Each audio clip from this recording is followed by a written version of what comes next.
ಅವ್ರು ಯಾವಾಗ ಕಾಂಗ್ರೆಸ್ ಪಕ್ಷಕ್ಕೆ ಬಂದ್ರು ಇವತ್ತು ಭ್ರಷ್ಟ ಕಾಂಗ್ರೆಸ್ ಏನ್ ಈ ಪಕ್ಷಕ್ಕೆ ಬಂದ ಮೇಲೆ ಮುಖ್ಯಮಂತ್ರಿ ಆಗಿದ್ದೀನಿ 2 ಬಾರಿ 14 ಬಾರಿ ಬಜೆಟ್ ಅನ್ನ ಮಂಡನೆ ಮಾಡ್ತಾ ಇದ್ದೀನಿ ಅಂತ ಹೇಳಿ ಪಾರದರ್ಶಕ ಸರ್ಕಾರವನ್ನ ನಾನು ಕೊಡ್ತೀನಿ ಅಂತ ಹೇಳಿ ಬರೀ ಭಾಷಣ ಬಿಗಿತಾರೆ. ಭಾಷಣ ಬಿಗೋದಷ್ಟೇ ಅಲ್ಲ, ಇವತ್ತು ಮಾನ್ಯ ಮುಖ್ಯಮಂತ್ರಿಗಳು ಸಿದ್ದರಾಮಯ್ಯನವರು ಆಗ್ಲೇ ರವಿಯನ್ನವರು ಹೇಳಿದಂಗೆ ಬಹಳಷ್ಟು ಮೆಮರಿ ಪವರ್ ಕಮ್ಮಿ ಆಗಿದೆ. ಆ ಮೆಮರಿ ಪವರ್ ಕಮ್ಮಿ ಆಗಿರೋದ್ರಿಂದ ಇಂಥ ತಪ್ಪುಗಳು ಕೂಡ ನಡೀತಾ ಇರತಕ್ಕಂಥದ್ದನ್ನ ನಾನು ಹೇಳಲಿಕ್ಕೆ ಬಯಸ್ತಾ ಇದ್ದೀನಿ. ನಮ್ಮ ಒಂದು ಉದ್ದೇಶ ಏನಂದ್ರೆ ಇವತ್ತೇನು ಕರ್ತವ್ಯ ರಾಜ್ಯಪಾಲರು ಪ್ರಾಸಿಕ್ಯೂಷನ್ಗೆ ಏನು ಅನುಮತಿ ಕೊಟ್ಟಿದ್ದಾರೆ, ಆ ಪ್ರಾಸಿಕ್ಯೂಷನ್ ಅನುಮತಿ ಕೊಟ್ಟ ಮೇಲೆ ನೀವು ಕಾನೂನು ಹೋರಾಟ ಮಾಡ್ಕೊಳ್ಳಿ, ನಮ್ದೇನ್ ತಕರಾರಿಲ್ಲ. ಆದ್ರೆ ಮುಖ್ಯಮಂತ್ರಿ ಸ್ಥಾನಕ್ಕೆ ನೀವು ರಾಜೀನಾಮೆ ಕೊಟ್ಟು ನೀವು ತನಿಖೆಯನ್ನ ಎದುರಿಸಬೇಕಾಗ್ತದೆ. ಇಲ್ಲ ಅಂದ್ರೆ ಡೆಲ್ಲಿ ಮುಖ್ಯಮಂತ್ರಿ ಮಾನ್ಯ ಕೇಜ್ರಿವಾಲ್ಗಾಗಿರತಕ್ಕಂತ ಸ್ಥಿತಿ ನಿಮಗೆ ಬರುತ್ತೆ. ಅದಕ್ಕೋಸ್ಕರ ನಾವು ಮನವಿ ಮಾಡ್ತಾ ಇದ್ದೀವಿ, ಈ ಬಂಡ ಗಿಂಡ ಯಾರು ಬರಲ್ಲ. ನೀವು ಜೈಲಿಗೆ ಹೋದ್ರೆ ಬಂಡ ಜೈಲಿನಿಂದ ಬಂದಿರತಕ್ಕಂಥವರು, ನೀವು ಟಗರು, ಈ ಟಗರು ಜೈಲಿಗೆ ಹೋದ್ರೆ ಏನಾಗುತ್ತೆ ಅನ್ನೋದು ಗೊತ್ತಿದೆ.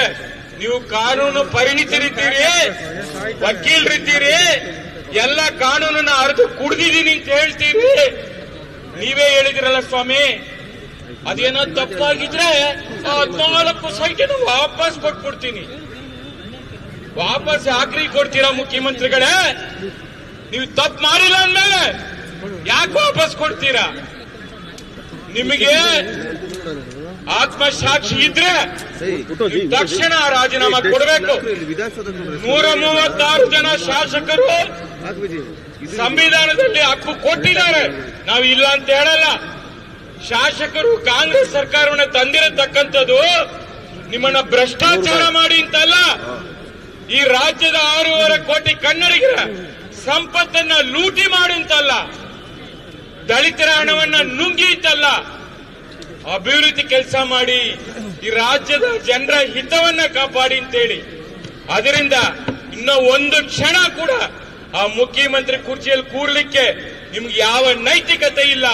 ನೀವು ಕೂಡಲೇ ರಾಜೀನಾಮೆ ಕೊಡಬೇಕು ಅಂತೇಳಿ ನಾವು NDA ಮೈತ್ರಿ ಪಕ್ಷದ ಬಿಜೆಪಿ JDS ಇವತ್ತೇನು ಸಾಂಕೇತವಾಗಿ ಇಲ್ಲಿ ಹೋರಾಟ ಮಾಡ್ತಾ ಇದೀವಿ.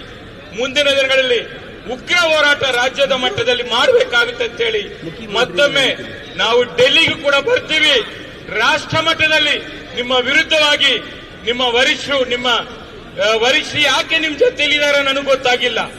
ನನ್ನ ಹೈಕಮಾಂಡ್ ನನ್ನ ಜೊತೆಯಲ್ಲಿದೆ, ನನ್ನ ಶಾಸಕರು ನನ್ನ ಜೊತೆಯಲ್ಲಿದೆ, ನನ್ನ ಕ್ಯಾಬಿನೆಟ್ ಮಂತ್ರಿಗಳು ನನ್ನ ಜೊತೆಯಲ್ಲಿದೆ ಅಂತೀರಾ. ಆದ್ರೆ ಕಾನೂನು ನಿಮ್ ಜೊತೆಯಲ್ಲಿಲ್ಲ,